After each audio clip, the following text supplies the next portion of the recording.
மேல் ஒருவரும் இல்லையே, எல்லோருக்கும் மேலாக உயர்ந்தவர். உமக்கு மேல் ஒருவரும் இல்லையே. அல்லேலூயா, அல்லேலூயா, அல்லேலூயா, ஆமென். அல்லேலூயா, அல்லேலூயா, அல்லேலூயா, ஆமென். ஒருவரால் சிருஷ்டிக்கப்படாமலே தாமாக என்றென்றும் இருப்பவர். ஒருவரால் சிருஷ்டிக்கப்படாமலே தாமாக என்றென்றும் இருப்பவர். அல்லேலூயா, அல்லேலூயா, அல்லேலூயா, ஆமென். அல்லே தமிழ்லையும் சரி, சண்டே கிளாஸ் சில்ட்ரன் போகலாம், தமிழ்லையும் சரி ஆங்கிலத்திலும் சரி, பழைய பாடல்கள் புதிய பாடல்கள் அப்படி பார்த்தோன்னா, ஏன் சினிமா எடுத்துக்கங்க, சினிமாவில் இருக்கிற பழைய பாடல்களை நீங்கள் விடுதலையோட ஒரு வேளை பாடுறன்னு நினச்சா பாடுற மாதிரி புது பாடல்கள்லாம் பாட முடியுதா? காலம் மாறி போச்சு. அதே போல் நம்ம கர்த்தரை பாடுகிற பாடல்களும் சரி, பழைய பாடல்கள் புதிய பாடல்கள் எடுத்துக்கிட்டிங்கன்னா, பழைய பாடல்கள் அவ்வளவு கருத்தாக எழுதியிருக்கிறாங்க. கிளாசிக்கல் சாங்ஸ், கிளாசிக்ஸ், அதை மாற்றவே முடியாது, மாறவே மாறாது. அவ்வளவு நல்ல வார்த்தைகள் அடங்கிய பாடல்கள். இங்கே நான் பொதுவாக அந்த பழைய பாடல்களாக தான் பொறுக்கி எடுத்து போட்டு வச்சுருக்கேன். அது அப்படியே இருதயத்தில் பதிஞ்சிரும். இப்போது நம்ம தமிழில் சர்ச்சில் பாடுற பாடல்கள் கூட பழைய பாடல்கள் எடுத்திங்கன்னா ரொம்ப கருத்தாக எழுதியிருக்கிறாங்க. புதிய பாடலாம் ரொம்ப மியூசிக் ஏற்றாப்பில் போகிற மாதிரி, நல்ல பாட்டு இல்லைன்னு சொல்லலை, ஆனால் மியூசிக் ஏற்ற மாதிரியாக நிறையா பாடி வச்சுட்டாங்க. நம்முடைய இருதயத்தில் இந்த வசனம் உள்ளே நிற்க வேண்டும். நமக்கு இந்த பாடல்களை நீங்கள் பாடும்போது, வேதத்தை வாசிக்கும்போது நீங்கள் அவைகளை கவனித்தால், உங்கள் இருதயத்தில் பதித்து கொண்டால் நலமாக இருக்கும். இப்போ இந்த ஒரு வசனம் இப்போ சொன்னாங்க, விதைக்கிறவன் விதைக்க புறப்பட்டான். விதையில் கோளாறு இல்லை, ஆனால் இருதயம் கோளாறாக இருந்தால் என்னென்னமோ ஆயிடுது. நல்ல இருதயமாக இருந்தால் இந்த வசனங்கள், கர்த்தர் கொடுக்குற வாக்குத்தத்த வசனங்கள் தான் உங்கள் இருதயத்தில் அது வளர்ந்து உங்களுடைய வாழ்க்கையில் கனி கொடுத்து ஆசீர்வாதத்தை கொண்டு வரணும். இது மற்ற எல்லா சர்க்கஸ் பண்ணுறது, ஜம்பங்கள்லாம் ஒன்றும் பலிக்காது. அவர் இந்த ஒரு முறை தான் வைத்திருக்கிறார். தேவனுடைய வாக்குத்தத்த வசனங்கள் அது உங்களுக்கு நன்மை செய்கிறது. அவர் வரும்போதெல்லாம் உங்களிடத்தில் தன்னுடைய வாக்குத்தத்த வசனங்களோடு வருகிறார். பிசாசு இந்த உலகம் வரும்போது அவன் நம்முடைய எப்படி கெடுக்கலாங்கிறதுக்கு எதையாவது நம்முடைய இருதயத்தில் போடலான்னு சொல்லி அவன் வர்றான். அதனால் நாம் தெரிந்து கொள்ள வேண்டியது, சாய்ஸ் இஸ் அவர்ஸ். இப்போ நம்ம பரலோகம் போகிறோமா நரகம் போகிறோமா அதை தெரிந்து கொள்ளுகிறது நாம். கடவுள் பார்த்து உன்னை நான் பரலோகம் கொண்டு போய் சேர்த்துருவேன் பாரு, அப்படி செய்ய மாட்டார். பிசாசு பார்த்து உன்னை எப்படியாவது நரகம் கொண்டு போய் தள்ளுறேன் பாரு, அதை அவனும் செய்ய முடியாது. ஆனால் நீங்கள் எடுக்கிற தீர்மானம், நான் இயேசுவை ஏற்றுக்கொண்டு பரலோகம் போகிறேன், அவ்வளோதாங்க, செட்டில்டு. நான் இயேசுவை என்னுடைய ஆண்டவராய் இரட்சகராய் ஏற்றுக்கொண்டிருக்கிறேன், ஏற்றுக்கொண்டேன், ஏற்றுக்கொள்வேன், தொடர்ந்து அவருடைய பிள்ளையை வாழ்வேன், பரலோகம் போவேன். தீர்மானம் நம்முடையது. நம்முடைய தீர்மானங்கள் நம்முடைய வருங்காலத்தை நிர்ணயிக்கிறது.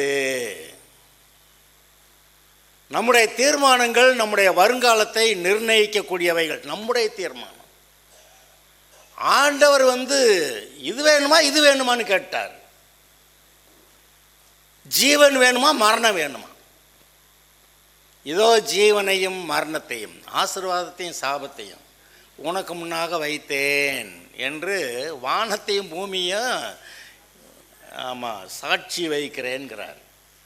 அவருக்கு கூப்பிட்டு பேசுறதுக்கு ஆள் இல்லை. பண்ணுற அநியாயத்தை பாருங்களா அப்படின்னா யார்கிட்டயாவது சொல்லலான்னா சொல்கிறதுக்கு ஆளை காணும். வானமே கேளு, பூமியே கேளு. ஏசாயா முதல் அதிகாரம் எடுங்க. ஏசாயா முதல் அதிகாரம் முதல் வசனத்தை விட்டுருங்க. 2, 3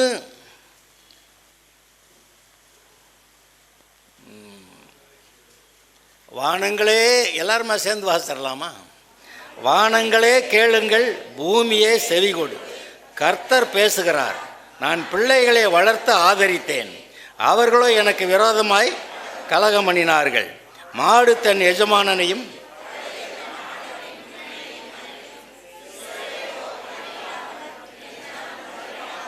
இருக்கிறது என்கிறார். என்ன சொல்கிறாரு?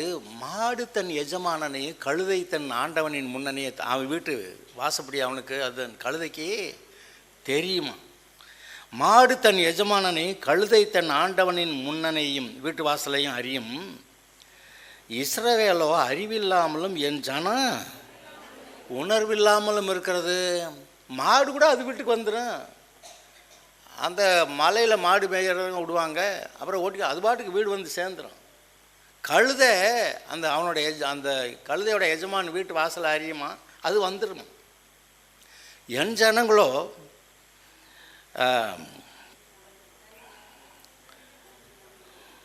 என் ஜனங்கள் இஸ்ரவேலோ அறிவில்லாமலும் என் ஜனம் உணர்வில்லாமலும் அது பாட்டுக்கு தெரியுதுன்றாரு. நம்முடைய மனதை நாம் கொஞ்சம் இன்னும் கொஞ்சம் கர்த்தரிடத்தில் திருப்பி நீங்கள் வேதம் வாசிக்கிறதும் ஜெபிக்கிறதும் இன்னும் கொஞ்சம் நல்லா ஆக வேண்டுமென்று நான் நினைக்கிறேன். கடந்த இதுக்கு சொன்னேன், 14, 15, 16, 17 4 அதிகாரங்கள் வாசிக்க சொன்னேன். வாசிச்சிருக்கீங்க, ஆனால் வாசிக்காததுன்னா நிறையா இருக்குது. அதை நீங்கள் கவனிங்க. நீங்கள் வாசித்தா கர்த்தர் உங்கள்கிட்ட பேசுவார். பேசுனா என்ன சொல்கிறாருன்னாவது தெரியும். அவர் என்ன பேசுகிறதுன்னு தெரிலன்னா அப்புறம் நம்ம இஷ்டத்துக்கு வாழ்க்கையை வாழ்ந்துடும். அந்த இது மாதிரி ஆயிரும். இன்றைக்கு நான் உங்களுக்கு சொல்லுகிறேன், இந்த இன்னைக்கு வாசித்தாங்க எபேசியரில் 17 முதல் அதிகாரம் 17, 18, 19 அதில் வாசிச்சிருப்பீங்க. அதில் தேவன் நமக்கு எவ்வளவு ஆசீர்வாதத்தை கொடுத்துருக்கிறாருன்னு நமக்கு தெரியலையாம். அந்த வசனத்தை எடுங்க, ஒரு வசனத்தை மட்டும் நான் சொல்கிறேன்.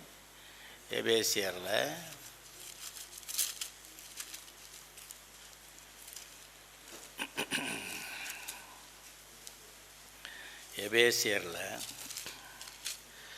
முதல் அதிகாரம்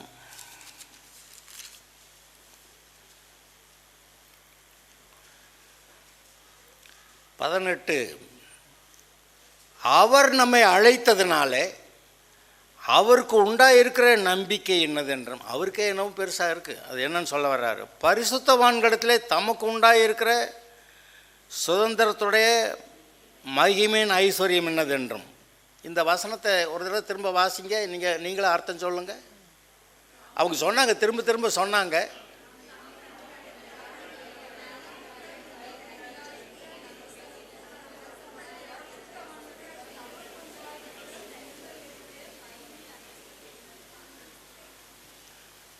பரிசுத்தவான்களிடத்துலன்னா ரட்சிக்கப்பட்டவர்களிடத்துல, தமக்கு உண்டாயிருக்கிறன்னா அவருக்கு உண்டாயிருக்கிற சுதந்திரம்னா சொத்து ஆஸ்தி, அதோடைய மகிமையின் ஐஸ்வர்யம். நீங்கள் தான் அவருக்கு சொத்தான் ஆஸ்தியாம் மகிமையமா ஐஸ்வர்யம்மா. அடுத்த வரையும் வாசிச்சிங்கன்னா தெரியும், அவர் நம்மளை தலையில் தூக்கி வச்சுக்கிட்டு ஆடுறாருன்னு. அடுத்த வசனத்தை வாசிங்க. அவர் கிறிஸ்துவை மரித்தோரிலிருந்து எழுப்பி அவரிடத்தில் நடப்பித்த அவருடைய பலத்த சத்துவத்தின் வல்லமைப்படியே விசுவாசிக்கிறவர்களாகிய நம்மிடத்திலே காண்பிக்கும் அவருடைய வல்லமையின் மகா மேன்மையான மகத்துவம் என்னதென்றும்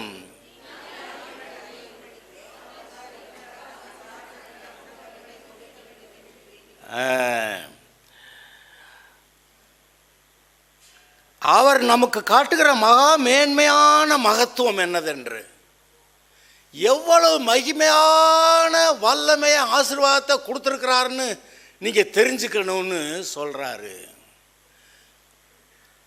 அந்த முந்தின வசனம் சொல்லுது, பரிசுத்தவான்களிடத்திலே அவருக்கு உண்டாயிருக்கிற சுதந்திரத்துடைய மகிமையின் ஐஸ்வர்யம் என்னதென்று. அது என்னங்க? அது யாரு? நீங்களும் நானும் தான். அவருக்கு உண்டாயிருக்கிற சுதந்திரத்துடைய மகிமையின் ஐஸ்வர்யம் என்னதென்று, அது உங்களை வச்சு தான் மேன்மை பாராட்டுறாராம், உங்களை வச்சு தான் சந்தோஷப்படுறாராம். நீங்கள் உங்கள் பிள்ளையை தூக்கி தலையில் வச்சுட்டு ஆட மாட்டீங்க, அதை தான் அவர் செய்கிறாராம். ஆனால் நமக்கு தெரியவே மாட்டேங்குது. அதான் அவர் சொல்கிறார், ஜெபம் பண்ணுறேங்கிறான். இதெல்லாம் உங்களுக்கு நீங்கள் அறியும்படிக்கு அவர் உங்களுக்கு பிரகாசமான மனக்கண்களை கொடுக்க வேண்டும் என்று வேண்டிக் கொள்ளுகிறேன். நீங்கள் அவங்க சொன்னதுக்கு மேலே இப்போ நான் திரும்ப சொல்லிக்கிட்டு இருக்கிறேன், இதை கவனிங்க.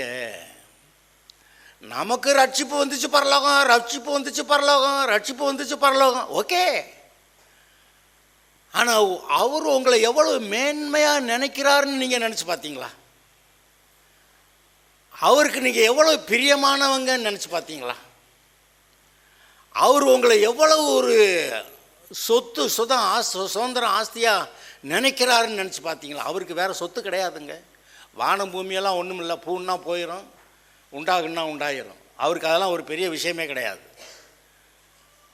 நான் தான் சொன்னேன், அவருடைய ஆவியே உங்களுக்குள்ள ஊதியிருக்கிறாரு. தேவனுடைய ஆவியையும் உங்களுடைய ஆவியையும் எடுத்து வச்சு பக்கத்தில் வச்சு பார்த்தா வித்தியாசமே இல்லை. அதனால தான் தேவர்கள்னு அவர் சொல்கிறது அவருக்கு முடிஞ்சிச்சு. இல்லாட்டி தேவர்கள்னு சொல்ல முடியாது. ஆனால் நம்ம தேவர்கள்னால் அது என்ன தேவர்கள்? இந்த நம்ம ஜாதிகளில் இருக்க தேவர்களை சொல்கிற மாதிரி போயிடுது. இல்லைங்க, நீங்கள் தேவர்கள். கடந்த வாரத்தில் சொல்லிட்டு இருந்தேன், அவர் எப்படி எல்லாவற்றையும் பேசி உண்டாக்குனாரோ அதுபோல் நீங்களும் உங்களுடைய உலகத்தை நீங்கள் சிருஷ்டிக்கிறவர்களாக இருக்க வேண்டும் என்று. அவர் வானத்தையும் பூமியை சிருஷ்டித்தார். முதல் 6 நாட்களில் அது கெட்டு போய் கிடந்ததெல்லாம் சீர்படுத்தினார். அவர் வந்து பார்த்துட்டு, ஐயையோ இது என்ன அப்படி ஆகிப்போச்சு, எல்லாம் ஒழுங்குமையுமா தாறுமாறாக கிடக்கு, வெறுமையாக வேற கிடக்கு, இருண்டு போய் கிடக்கப்பா, இது என்ன செய்கிறது அப்படின்னு நமக்கு ஒன்றும் முடியாது, சரி கிளம்பி போகலாம். போயிட்டாரா? வந்தார். தேவ ஆவியானவர் ஜலத்தின் மேல் அசைவாடினார். வெளிச்சம் உண்டாக கிடவென்றார், வெளிச்சம் உண்டாயிற்று. அந்த 6 நாட்கள் சிருஷ்டிப்பில் அந்த பூமியை ஒழுங்குபடுத்துகிறார். எதுக்கு? மனிதன் குடியிருக்கும்படியாக, நீங்களும் நானும் குடியிருக்கும்படியா இந்த பூமியை ஒழுங்குபடுத்தினார். இது ஆக்சுவலாக ரீக்ரியேஷன். இதுக்கு முன்னாடியே ஒரு தடவை இதெல்லாம் செஞ்சு வச்சதை இந்த பிசாசு விழுந்தபோது அங்கே கெட்டு போச்சு, அதெல்லாம் சரி பண்ணுறார். நீங்கள் பழுகி பெருகி பூமியை நிரப்புங்கள்னு சொல்லும்போது ஆங்கில வாசனை, ஆங்கிலத்தில் பைபிளில் நீங்கள் மறுபடியும் நிரப்புங்க அப்படின்ற அர்த்தத்தில் வரும். அப்போனா ஏற்கனவே வேற ஒரு இதில் நிரம்பி இருந்திருக்கு, இப்போ எல்லாம் கெட்டு போச்சு, இப்போ நீங்கள் மறுபடியும் நிரப்புங்கன்றார். அவர் எப்படி இந்த உலகத்தை சீர்படுத்தினாரோ, 6 நாட்களில் சீர்படுத்தி ஒழுங்கின்மை வெறுமையுமாய் இருண்டு கிடந்த இந்த பூமியை சரிப்படுத்தினாரோ, அதுபோல் நீங்களும் உங்களை சுற்றிலுமாக இருக்கிற சூழ்நிலைகள், உங்களுடைய சொந்த வாழ்க்கையாக இருக்கலாம், புருஷன் மனைவி காரியமாக இருக்கலாம், பிள்ளைக காரியமாக இருக்கலாம், பெற்றோர் காரியமாக இருக்கலாம், அல்லது நீங்கள் வேலை செய்கிற இடத்துல போக்குவரத்துமாக இருக்கக்கூடிய இடங்களில் இருக்கக்கூடிய பிரச்சனைகளாக இருக்கலாம். எல்லாவற்றையும் சீர்படுத்தக்கூடிய திறமை உங்களுக்குள்ளே இருக்கிறது. You have been endowed with the power of creation. சிருஷ்டிக்கக்கூடிய திறமையை கர்த்தர் உங்களுக்குள்ளே வைத்திருக்கிறார். அது எப்படியா நீ பேசுறதெல்லாம் நடக்குதுங்க. நாம் ஒவ்வொருவரும் ஒரு தீர்க்கதரிசியை போல இருக்கிறோம். அவர் என்ன செய்வார்? அவர் அதிகாரத்தெல்லாம் மனுஷன்கிட்ட கொடுத்துட்டதுனால இப்போ அவருக்கு போய் வெளிச்சம் உண்டாக்குறதெல்லாம் பேச முடியாது. ஆனால் என்ன சொல்லுவார்? தீர்க்கதரிசிகளை எழுப்பி நான் இதெல்லாம் செய்வேன் அப்படின்னு சொல்லு அப்படிங்கிறார். எப்படி? நான் இதெல்லாம் செய்வேன் அப்படின்னு கர்த்தர் சொல்லுகிறாருன்னு சொல்லு. ஒவ்வொரு இடத்துலையும் போட்டிருப்பா, கர்த்தர் சொல்லுகிறார் என்று நீ சொல்லு அப்படி சொல்லுவார். அப்போ கர்த்தர் சொல்கிறத இவன் வாயால் மனுஷன் பேசணுங்க. அவர் நேரடியாக பேச முடியாதுங்க. பேச அதிகாரம் இல்லைங்க. ஏன்னா அதிகாரத்தை கொடுத்துட்டாருங்க. அதிகாரம் இப்போ அவர்கிட்ட இல்லைங்க. நம்ம இங்கே இருந்து கூப்பிட்டு ஏதாவது செய்யும் இல்லை, அவர்கிட்ட அதிகாரம் இல்லை, நீ பேச செய்கின்றார். நமக்குள்ளே கொடுக்கப்பட்டிருக்கிற சிருஷ்டிப்பின் அதிகாரத்தை வல்லமையை நாம் அறியாதிருக்கிறபடியாலே ஏழைகளைப் போல அடிமைகளைப் போல அடி உத வாங்கிக்கிட்டு வேதனையோட வாழ்க்கை நடத்துகிற காரியங்களை அநேக விசுவாசிகளுடைய வாழ்க்கையிலே பார்க்க முடிகிறது. என்ன ஒரு பிரச்சனையும் கிடையாது. இங்கிட்டு கர்த்தர் பேசுகிறாரு, இங்கிட்டு பிசாசு பேசுகிறான். அது சொல்கிறாரு கர்த்தர், நான் சொல்கிற வாக்குத்தத்த வசனங்களை பிழி, நீ பிழைப்பாய். மற்ற இந்த கர்த்தருடைய வாக்குத்தத்த வசனங்களை தவிர மீது எல்லாமே நம்முடைய வாழ்க்கையை பாழாக்கக்கூடிய வார்த்தைகளாக இருக்கின்றன. நம்ம பாவிங்க, நான் ஒன்றும் இல்லைங்க, நம்மளாம் என்ன செய்யறதுங்க, ஏங்க அப்படி சொல்லி அப்படியே போயிடுறதா? நான் சொல்கிறேன், நீங்கள் எவ்வளோ ஏழையாக இருந்தாலும் படிக்காத ஆளாக இருந்தாலும் சரி, ஒரே தலைமுறையில் கர்த்தர் உங்களை உயர்த்த முடியும். அது எப்படி பாஸ்டர் நடக்குதுங்களா நாட்டில்? தேவனுடைய வல்லமை வார்த்தை உங்களுக்குள்ளே செயல்படுகிறது. நீங்கள் இந்த தலைமுறையில் இன்னும் 15 வருஷம் தானே என்னமோ தெரியல, அது எத்தனை வருஷம், 15, அடுத்த வருஷம் நிச்சயமாக 14ன்னு சொல்லிடுவேன்.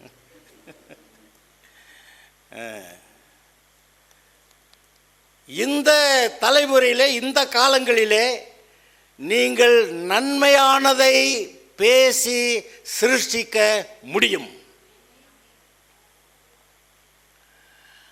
அவர் உங்களை புது சிருஷ்டினார், பழையவைகள் ஒழிந்ததுனார். ஆனால் பழசு பாவங்களே, அந்த தரக்குறைவான காரியங்களே ஏன் நினைக்கிறோம்? அது நோ போ அப்படி சொல்லிட்டு கர்த்தர் என்னை அவருடைய குமார்த்தியாய் வைத்திருக்கிறார். எனக்குள்ள அவர் இருக்கிறாரு. பிதா குமாரன் பரிசுத்தாவியானவர் மூவரும் உங்களுக்குள்ளே இருக்கிறாருன்னு சொன்னேன். இந்த உலகத்தில் இருக்கிறவனை காட்டிலும் உங்களுக்குள்ளே இருக்கிற ஆள் பெரிய ஆள் தானா? ஹலோ சொல்லுங்க பார்க்கலாம். இந்த உலகத்தில் இருக்கிற பிசாசை காட்டிலும் எனக்குள்ள இருக்கிற இயேசு பெரியவர். எனக்குள்ள இருக்கிற இயேசு பெரியவர். என்னை ஆசீர்வதிக்கிறவர், என்னை உயர்த்துகிறவர், என்னை ஜெயமாய் நடத்துகிறவர். இதை செயல்படுத்தினது தான். பிசாசு நம்மளை போட்டு அடியோடு அடிக்குதுங்க, எந்திரிக்க விடாமல் அடிக்குதுங்க, எலும்பலான்னு பார்க்குறேன் அடி விழுந்துருதுங்க, அப்படியே போயிடலாம் போல இருக்குங்க. நாம் நம்மை பற்றியே பரிதவித்து கொண்டு அப்படியே சரி போயிடலாம் அப்படின்னு நினைக்கும்போது அப்புறம் ஒரு நேரம் கர்த்தருடைய வார்த்தை வந்து சொல்லுகிறது, உன்னை யாருன்னு உனக்கு தெரியாதா? நீ தேவனால் பிறந்த ஆள்னு உனக்கு தெரியாதா? சத்துருடைய சகல வல்லமை மேற்கொள்ள உனக்கு அதிகாரம் கொடுத்துருக்கிறேன் உனக்கு தெரியாதா? நீ தேவனால் பிறந்ததுனால உலகத்தெல்லாம் ஜெயிக்கலாம்னு உனக்கு தெரியாதா? அப்படின்னோடனே மறுபடியும் அப்படியே சோர்ந்து போய் படுத்திருந்த ஆள் அப்படி எந்திரிச்சிடுறான். ஒன்றுகளை சேதப்படுத்த மாட்டாது. உனக்கு விரோதமாய் உருவாக்கப்படும் எந்த ஒரு ஆயுதமும், நம்ம வாழ்க்கையில் எத்தனையோ பிரச்சனைகளை சந்திக்கிறோம். அத்தனை ஆயுதங்கள், பிசாசுடைய ஆயுதங்கள் நம்மளை தாக்க வருது. ஆனால் ஒன்று உங்களை சேதப்படுத்த மாட்டாது. உங்களுக்கு விரோதமாய் உருவாக்கப்படும் எந்த ஒரு ஆயுதம் வாய்க்காது. அது நமக்கு தெரியணும். யாரெல்லாம் என்ன எவ்வளவு பிரச்சனை கிளப்பினாலும் சரி, அது நம்மளை பாதிக்காது. நம்ம மனதுக்குள்ளே பிசாசு கண்ட எண்ணங்களை போடுறேன், அதெல்லாம் நான் தள்ளிட்டேன், அது என்னை பாதிக்க விட மாட்டேன். நான் கர்த்தருக்கு சொந்தம். கர்த்தருடைய வார்த்தைகளை என் இருதயத்தில் வைத்திருக்கிறேன். வார்த்தைகள் என்னது? அவரே ஜீவனா நமக்குள்ளே இருக்கிறாரு. இந்த உலகத்தில் எந்த மனுஷனையும் பிரகாசிப்பிக்கிற ஒளியே மெய்யான ஒளி. எங்கெங்கேயோ ஒளி இருக்குதுன்னு சொல்கிறாங்கங்க, ஆனால் மெய்யான ஒளி இயேசு. அவருக்குள் ஜீவன் இருந்தது. அந்த ஜீவன் மனுஷருக்கு, அந்த ஜீவன் வந்தோடனே நமக்குள்ள வெளிச்சம் வந்துருச்சான்.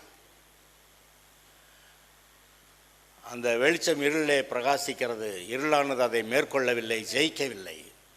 பிசாசு உங்களை மேற்கொள்ள முடியாது. ஏனென்றால் வெளிச்சம் உங்களுக்குள்ளே இருக்கிறது. அவர் உங்களுக்குள்ளே இருக்கிறபடியால் இந்த உலகத்தில் இருக்கிறவனை காட்டிலும் உங்களுக்குள்ள இருக்கிற இயேசு பெரியவர். அவரை எப்படி நம்ம அவர் சொல்கிற மாதிரி நம்ம செயல்பட்டு அவர் கொடுக்குற ஆசீர்வாதங்களை பெற்றுக்கொள்வதுன்னு தெரியாமல் தான் அப்படியே தடவிக்கிட்டே இருக்கிறோம். அதனால் இங்கே ஒரு ஆள் ஜெபம் பண்ணுறார், உங்களுடைய மனக்கண்கள் பிரகாசமாகட்டும் என்று உங்களுக்காக வேண்டிக் கொள்கிறேன். கர்த்தர் நீங்கள் எழும்பி பிரகாசிக்கிறதை விரும்புகிறார். சோர்ந்து போய் அப்படியே போகிறேன்னு, நீ சோர்ந்து போவாயானால் உன் பலன் குறுகினது. சோர்ந்து போவாயானால் அப்படியே போகிறேன் போயிட்டா உன் பலன் குறுகினது. அப்போ சோர்ந்து போகக்கூடாது. சோர்ந்து போகிற நேரங்கள்லாம் இருக்க தான் செய்யுது. எலியா பார்த்தான், அதெல்லாம் முடியாத ஆண்டவரே, என்னுடைய பிதாக்களை பார்க்கல, நான் நல்லவன் இன்னும் இல்லை அப்படி சொல்லிட்டு போய் சோரச்செடிக்கு அடியில் படுத்துட்டான். அதுக்கு மேலே முடியாதுன்னு. ஆனால் அவர் விட்டப்பாடு இல்லை. நான் உன்னை எதுக்கு அழைச்சேன், நீ வாட்டுக்கு இந்த மாதிரி படுத்துக்கிட்டா என்னத்துக்கு ஆகிறது? இங்கேயும் ஆட்கள் சிலட்ட கர்த்தர் அப்படி தான் பேசிகிட்டு இருக்கிறார். நீ வாட்டு போய் படுத்துக்கிட்டா என்னத்துக்கு ஆகிறது? வேக்கப், எந்திரி, தான் சாப்பிடு. இவன் சாப்பிட்டு மறுபடியும் படுத்துக்கிட்டானா. ஆனால் அவர் விடுற மாதிரி இல்லை. தட்டி எழுப்பி தான் எந்திரி சாப்பிடு, ரொம்ப தூரம் போகணும். எங்கே போனான்னா அங்கே கர்த்தருடைய பருவத்துக்கு போகிறானா. அங்கே போனால் அங்கே ஏதாவது பேசுவார்னு பார்த்தா பெரிய காற்றடிக்குது, அக்கினியெல்லாம் வருது. ஒன்றையும் அங்கே அதில் ஆளை காணாம். இங்கே இதுக்காக வர சொன்னீர் அப்படின்னு கேட்டால் மெல்லிய சத்தம். உங்களுக்குள்ள மெல்லிய சத்தம் கேட்குதா? ஹலோ, நான் உன் கூட இருக்கேன்னு சொல்கிறது தெரியுதா? நான் உன்னை ஜெயமாக நடத்துவேன்னு சொல்கிறது தெரியுதா? சாவுக்கு பயந்து ஓடினாதே எலியா அந்த மரணத்தை ஜெயிக்கிறவனாக, யோர்தான் என்ற மரணத்தை ஜெயிக்கிறவனாக, அந்த யோர்தானை பிளக்கக்கூடிய அந்த ஆவியின் வல்லமை பெற்றுக்கொண்டான். அதனால தான் அவர் சொல்கிறார், எலியாவை போல ஆவியை உடைய மனுஷன் ஒருத்தன் எழும்புவான், அது யோவான் ஸ்நானகன். அவன் அப்படியே போய் சோரச்செடிக்கு அடியிலே படுத்து போதும் அப்படி போயிடல. இவரும் அவனை விடலை. நீங்கள் போய் படுத்துக்கிட்டாலும் விட மாட்டார். இவன் போய் சோரச்செடியில் படுத்துக்கிட்டான். ஆனால் அவர் வர்றார், தட்டி எழுப்பி சாப்பிடு. என்னது? அவன் என்ன சாப்பாடு கொடுத்தானோ தெரியாது, அங்கே கொடுக்கப்படாது தெரில. ஆனால் உங்களுக்கு வார்த்தை, வாக்குத்தத்த வசனங்கள், அதுவே உங்களுக்கு உணவாக சாப்பாடாக கொடுக்கப்படுகிறது. கர்த்தரிடத்திலிருந்து தேவனுடைய வாயிலிருந்து புறப்படுகிற ஒவ்வொரு வார்த்தையினாலும் பிழைப்பீர்கள். நான் ஒவ்வொரு தடவையும் சொல்லுவேனே, காலையில் எழுந்தவொடனே என்ன சொல்கிறாரு கவனிங்க. ஏதாவது சொல்லுவார், இல்லாட்டி ஏதோ ஒரு பாட்டு ஹம் பண்ணுவீங்க. அந்த வார்த்தையில் அந்த பாட்டு, அந்த பாட்டில் உங்களுக்கு தேவையான வசனம், அங்கே செய்தி இருக்கும். அப்புறம் எடுத்து பைபிள் வாசிக்கணும். அதிகமாக சொல்கிறேன், பைபிள் வாசிக்கணும். அவர் பேசுவார், பைபிள் வாசிக்கணும், அவர் பேசுவார். அப்போ தான் அவர் என்ன பேசுகிறாரு என்ன சொல்கிறாருன்னு தெரியும். அவரை துதிச்சு 2 பாட்டு பாடுங்க. ஜபம் எப்படி பண்ண முடியுதோ பண்ணுங்க. சில சமயத்தில் ஜபம் ரொம்ப நீண்ட ஜபமாயிரும், உற்சாகமான ஜபமாயிரும். சில சமயத்தில் பைபிள் வாசித்ததுலே பெரிய அட்டே அப்பா கர்த்தர் பேர் அல்லேலூயா ஸ்தோத்திரம் அப்படின்னு சொல்லிட்டு எந்திரிச்சு போயிடுவோம். இதுக்கு எவ்வளோ நேரம், அதுக்கு எவ்வளோ நேரம், பைபிள் வாசிக்க எவ்வளோ நேரம், ஜபம் பண்ண எவ்வளோ நேரம், அதெல்லாம் சொல்ல முடியாது. இந்த பையன் சொன்னாங்கல்ல, ஒரே ஒரு வசனம் கூட நம்மளை பிடிச்சிக்கும். அந்த ஒரு வசனம் அது எல்லாருக்கும், எங்களுக்கெல்லாம் எனக்கு நடக்குது. இன்றைக்கி 5 அதிகாரம் வாசிப்படுறது அப்படின்னு நான் எந்திரிச்சு எடுத்தால் 3வது வசனம் என்னை பிடிச்சிக்கும். 3வது அதிகாரக்கு எங்கே போகிறது, 3வது வசனமே பிடிச்சிக்கும். அப்படியே அன்னைக்கு பூரா அதான். அது நமக்குள்ளே பெரிய வெளிப்பாட்டை கொடுக்கிறது. இன்றைக்கு நான் பார்க்கிறேன், தேவன் நமக்கு எந்த விதத்தில் ஆசீர்வாதத்தை குறைக்கலை. கர்த்தருடைய கை குறுகவில்லை. அவர் எங்கே நமக்கு குறைக்கிறார்? நம்ம அதாவது இஷ்டப்படியெல்லாம் நல்லா வாழ்கிறத பற்றி பேசுகிறார். இஷ்டப்படியெல்லாம் பாவத்தில் போகிறத பற்றி இல்லை, இஷ்டப்படியெல்லாம் நல்லா வாழ்கிறதை பற்றி பேசுகிறார். எந்த தொழில் செய்யணும், எந்த ஊரில் குடியிருக்கணும், யாரை கல்யாணம் பண்ணணும், யாரை கல்யாணம் பண்ணக்கூடாது, இதெல்லாம் எல்லாமே நீங்கள் தீர்மானிக்க. நல்ல தீர்மானங்களை எடுத்து நன்றாய் வாழ. அவர்னா கல்யாணம் பண்ணக்கூடாதுன்னு சொன்னாரா? பிள்ளை குட்டிகளை பெற்றுக்கொள்ளக்கூடாதுன்னு சொன்னாரா? நிறையா சம்பாதிக்கக்கூடாதுன்னு சொன்னாரா? நீங்கள் சம்பாதிச்சாதான் அவருக்கு பெருமை. இந்த உலகம் முழுவதுமே உங்களுடைய ஒப்பு கொடுக்கப்பட்டிருக்கிறது. உங்களுடைய உலகத்தை நீங்கள் சீர்படுத்தலாம், உங்களுடைய வாழ்க்கையை நீங்கள் நல்லா தேவனுக்கு ஏற்றபடி வாழலாம். எல்லா அதிகாரமும் வல்லமையும் உள்ளே இருக்கிறது. வசனம் உள்ளே இருக்கிறது. இந்த வாக்குத்தத்த வசனங்கள், அந்த அவர் அப்பைக்கு பேசுகிற வசனங்கள் அந்த இருதயத்துக்குள்ளிருந்து புறப்படும். ஜீவ ஊற்று இருதயத்திலிருந்து புறப்படுகிறது. அவர் பேசுகிற வார்த்தை இருதயத்திலிருந்து வருது. அது வெளியேறி போச்சுன்னா, அது பேசுனா அது காரியங்கள் நடந்துருது. நீங்கள் உங்களுடைய வாழ்க்கையை சிருஷ்டிக்கக்கூடிய திறமை உள்ளவர்கள். ஆனால் பிசாசு எதையாவது பேசுவான். அது இப்படி இது எப்படி, அதெல்லாம் ஒன்றும் முடியாது, நம்ம சொல்ல தான் செய்வான். அவன் வேலையை பார்க்குறான், நம்ம வேலையை பார்க்குறோம். உனக்கு இங்கே இடம் இல்லைடா, நேரம் இல்லை உன்கிட்ட பேசுகிறதுக்கு, எனக்கு இங்கே வேறு வேலை இருக்குது, நீ போ. அப்பாலே போ சாத்தானே, அப்பாலே போ. சண்டே கிளாஸ் பாட்டு. நான் இன்று உன் சத்தத்தை கேட்க மாட்டேன், அப்பாலே போ சாத்தானே, அப்பாலே போ.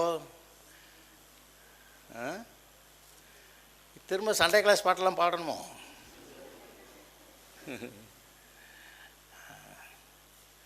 நாங்கள் இப்போ புது பாடல்கள்லாம் சொன்னனே, சண்டே கிளாஸ் சில்ட்ரனுக்கு புது பாட்டு எங்கெங்கேயோ பாடுறாங்களாம். அதெல்லாம் எடுத்து இவங்களுக்கும் சொல்லி கொடுக்கலாம் அப்படின்னு சொல்லி நான் நெட்டில் போட்டு தேடினா பாட்டு நிறையா வருது. ஆனால் அந்த பழைய பாடல்களுக்கு சமமாக இதில் எதுவுமே இல்லை. இப்படியா கதை அப்படின்னு சொல்லிட்டு இப்போ பழைய பாடல்களில் திரும்ப சொல்லி கொடுக்க வைக்கிறது அவசியமாக தெரியுது. அந்த இவங்க மனைவி படித்த ஸ்கூல் கிறிஸ்டியன் ஸ்கூல். நல்லா அந்த டீச்சர்ஸ் எல்லாமே பெண்கள் கல்யாணம் ஆகாமையே அந்த ஸ்கூல்லேருந்து அந்த பிள்ளைங்களை கர்த்தருக்குள்ளே படிக்க வைக்கவும் செய்யணும், கர்த்தருக்குள்ளேயும் வளர்த்து விடணும். நல்லா செஞ்சுருந்துருக்குறாங்க. அந்த பாடலை இவங்க நல்லா பாடிட்டு வந்ததுனால இங்கே எல்லாம் நமக்கு நல்லா இருக்குது. இங்கே எல்லா சண்டே கிளாஸ் சில்ட்ரனுக்கெல்லாம் அந்த பாட்டோடைய கருத்தெல்லாம் கவனிங்க, அற்புதமானது. அதே போல் இங்கே நம்ம சர்ச்சில் பாடுற பாட்டும் பழைய பாட்டுகள் அவ்வளவு கருத்துள்ளதாக இருக்குது. புதிய பாடல்களில் ஏதோ 1-2 வருது, மற்றபடி அவ்வளவுக்கு இம்ப்ரெசிவாக இல்லை.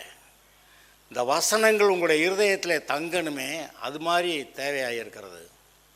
வேதத்தை வாசியுங்கள், அவர் பேசுவார். தேவனுக்கேற்ற தீர்மானத்தை எடுங்கள். அவர் தீர்மானம் எடுக்க மாட்டார், நாம் தான் தீர்மானிக்கணும். பரலோகம் போகணும், கர்த்தருடைய வழியில் நடப்பேன். மற்ற இங்கிட்டு அங்கிட்டு யாராவது கூப்பிட்டா அதெல்லாம் போகிறதுக்கு ரெடி இல்லை. கர்த்தருடைய வழியிலே நடப்பேன் தீர்மானித்து அவர் நடத்துகிறது போல் நீங்கள் நடவுங்கள். சில சமயத்தில் ஒன்றும் செய்ய முடியாமல் இருக்கலாம், அமைதியாக கர்த்தருடைய சமூகத்தில் காத்திருக்கலாம். கர்த்தாவே இப்போதைக்கு ஒன்றும் செய்ய முடியல, நான் இடத்துல காத்திருக்கிறேன், நீர் உம்முடைய வசனத்தை கொடுக்க வரைக்கும், நீர் வாசலை திறக்கும் வரைக்கும் நான் காத்திருக்கிறேன் சொல்லலாம். திடீர்னு வருவார், இயேசுவின் நாமத்தினால தர அப்படின்னு சொல்லுவார், திறந்துடும். மோசைக்கிட்ட சொன்னார், உடனே கோல் எடுனாரு, எடுத்தான், செங்கடலை திறந்து விட்டான். யோசுவாட்ட வந்தார், கர்த்தருடைய பெட்டி எடுத்துகிட்டு ஆசாரிகள் நடக்க சொல்லு, தண்ணிக்குள்ளே இறங்கட்டான். தண்ணிக்குள்ளே இறங்கினாங்க, யோர்தான் நதி பின்னிட்டு போயிடுச்சுங்க. இன்றைக்கு நீ அந்த அந்த அற்புதங்கள் பைபிளில் சொல்லியிருக்கே, எகிப்திலிருந்து அங்கே நடந்த வாதைகள், அது ஒரு சைடில் அற்புதம், ஒரு பக்கம் வாதை. அவர்கள் புறப்பட்டு வந்தபோது அங்கே அவர்கள் கண்ட அற்புதங்கள் இன்றைக்கும் நம்ம ஒவ்வொருவருடைய வாழ்க்கையிலும் ஏதோ ஒரு விதத்தில் இது நமக்கு தெரிகிறது. இன்று கண்ட எகிப்தியனை நீ என்றுமே காண்பதில்லை. இன்னைக்கு இருக்கிற பிரச்சனையை பிசாசை இனிமேல் நீங்கள் பார்க்கறது இல்லைங்க. அன்னைக்கு இஸ்ரவேல்கிட்ட கர்த்தர் சொன்னார், இனிமேல் நீ இந்த எகிப்தியனை பார்க்க வேண்டாம், பார்க்க வேண்டிய வராது. அந்த செங்கடலில் மூழ்கி போயிட்டான் பாருங்க. எகிப்தோடைய கதையே முடிஞ்சது.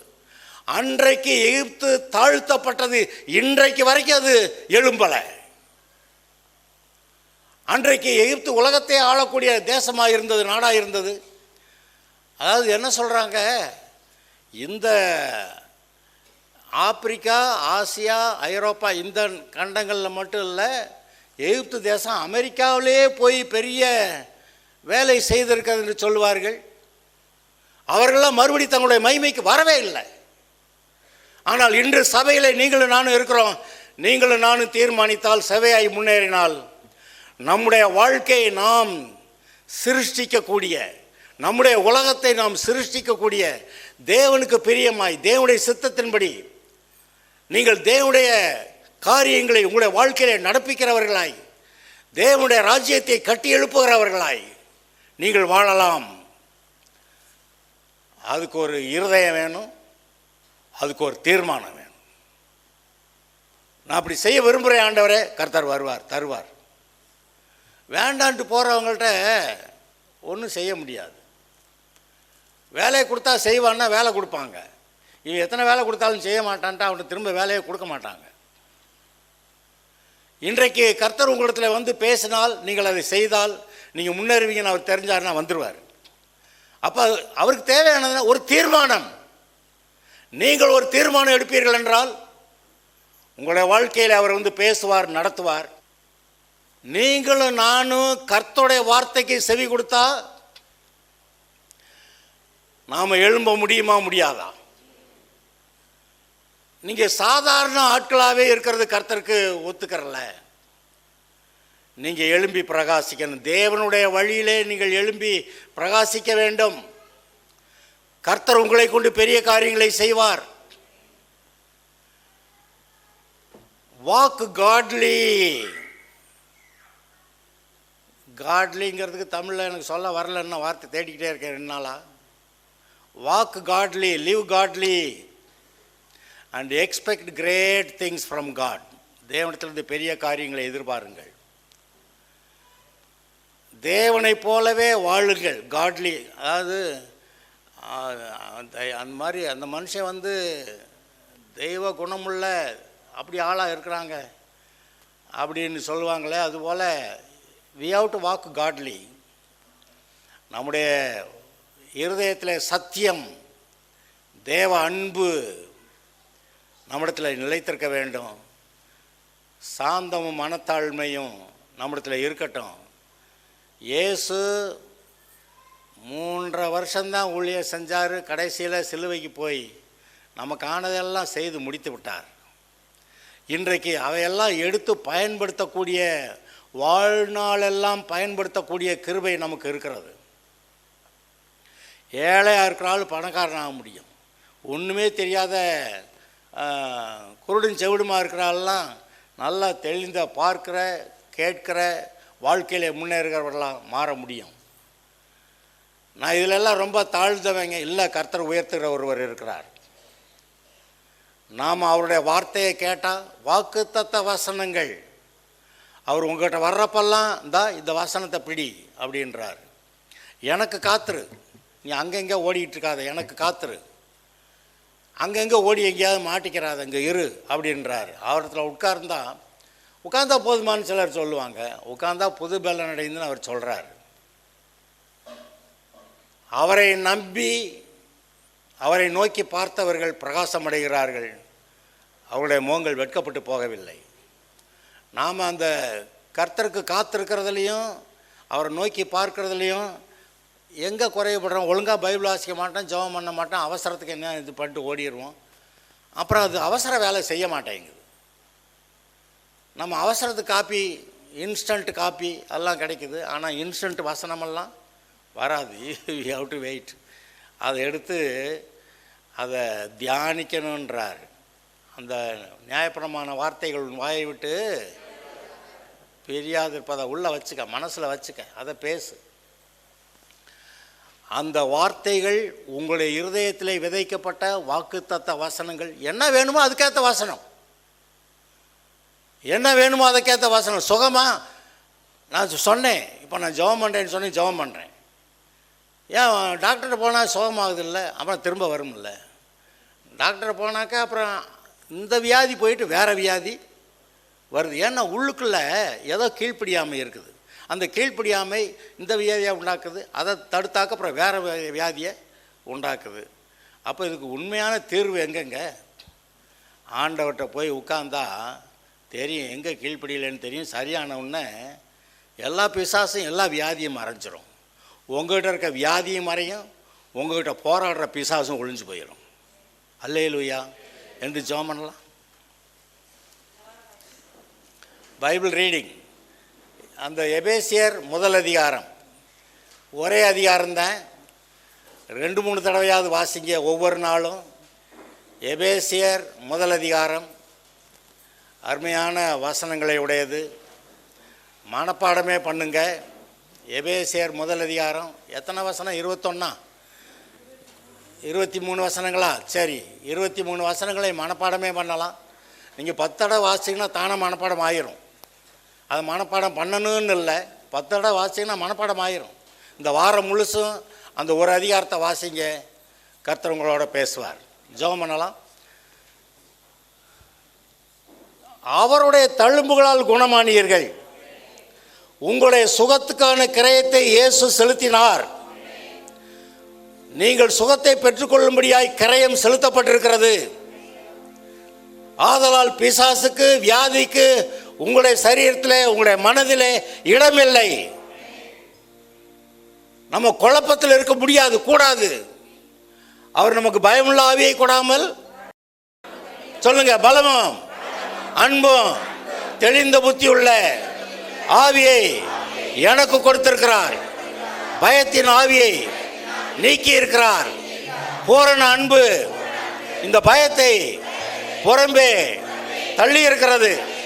இயேசு என்னோடு இருக்கிறார். பிதா, குமாரன், பரிசுத்த ஆவியானவர் எனக்குள்ளே இருக்கிறார்கள். கர்த்தருடைய வல்லமை, இயேசுவின் உயிர்த்தெழுந்த அந்த வல்லமை எனக்குள்ளே இருக்கிறது. இயேசுவை உயிரோடு எழுப்பிய கர்த்தருடைய ஆவியானவர் எனக்குள்ளே இருக்கிறார்.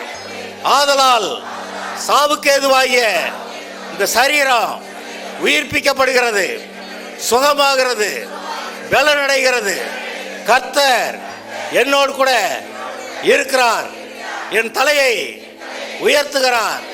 அவர் எனக்கு ஜெயம் கொடுக்கிறார். நான் கிறிஸ்துவுக்குள் புது சிருஷ்டியாக இருக்கிறேன். கிறிஸ்துவோடு கூட கர்த்தர் என்னை உன்னதங்களிலே அவருடைய வலது பாரிசத்திலே உட்கார வைத்திருக்கிறார். என்னுடைய வாழ்க்கையிலே நான் ஜெயத்துக்காக சிருஷ்டிக்கப்பட்டிருக்கிறேன், தோல்விக்காக அல்ல. இன்றைக்கு இந்த வசனத்தை, அவருடைய தழும்புகளால் குணமானீர்கள் என்ற வசனத்தை எடுத்துக்கொள்ளுகிறேன், எடுத்துக்கொள்ளுகிறேன், சுகத்தை பெறுகிறேன். இயேசு சுகத்தை சம்பாதித்து அதை எனக்கு கொடுத்து விட்டார். ரட்சிப்பு எனக்கு வந்தது போல சுகமும் வந்தது. மருத்துவர்களால் உண்டாகும் சுகம் தற்காலிகமானது. கர்த்தர் கொடுக்கிற சுகம் நித்தியமானது. கர்த்தருடைய சுகத்தை நான் பெற்றுக்கொள்கிறேன். அவருடைய தழும்புகளால் குணமானேன், குணமானேன், சுகமானேன். விசுவாசிக்கிறேன். நன்றி சொல்லுங்க. உங்களை குணமாக்கியதற்கு, நீங்கள் பரிபூர்ண சுகமடைவதற்கு அவர் கிரயத்தை செலுத்திவிட்டபடியால், கிரயத்தை செலுத்திவிட்டபடியால், கிரயத்தை செலுத்திவிட்டபடியால் நன்றி சொல்லுங்க. சுகத்தை பெற்றுக்கொள்ளுங்கள். பெற்றுக்கொள்ளுகிறேன் ஆண்டவரே. சொல்லுங்க, பெற்றுக்கொள்ளுகிறேன், பெற்றுக்கொள்ளுகிறேன், பெற்றுக்கொள்ளுகிறேன். சுகத்தை பெற்றுக்கொள்ளுகிறேன். நீர் கிரயம் செலுத்தி எனக்கு சுகத்தை வாங்கி கொடுத்திருக்கிறீர்.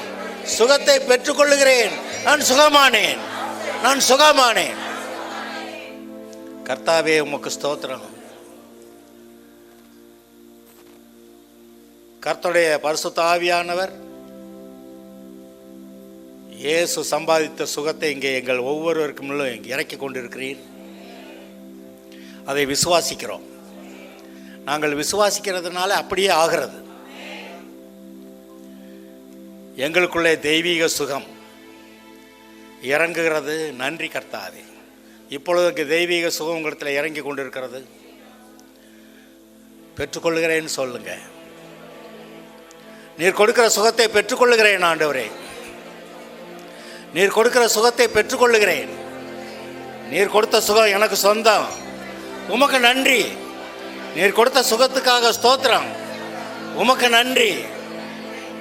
இப்படி தான் சுகத்தை பெற்று ஆகணும். ஏதோ ஆஸ்பத்திரி போன வந்து அதெல்லாம் தாக்காட்டுற விஷயங்கள். ஒரு வியாதி போய் இன்னொரு வியாதியாக வருது. கத்தி போய் வால் வந்து டும் டும்ன மாதிரி. உண்மையான சுகம் கர்த்தரிடத்தில் இருக்கிறது. நம்முடைய இருதயம் திறந்திருக்க கடவுள். உங்களுடைய இருதயம் திறந்திருக்கா? கர்த்தருடைய கரம் உங்கள் மேல் அமர்கிறது. சுகம் இறங்குகிறது. சுகமாக்கும் வல்லமை இறங்குகிறது. சுகம் ஆய்கொண்டு இருக்கிறது.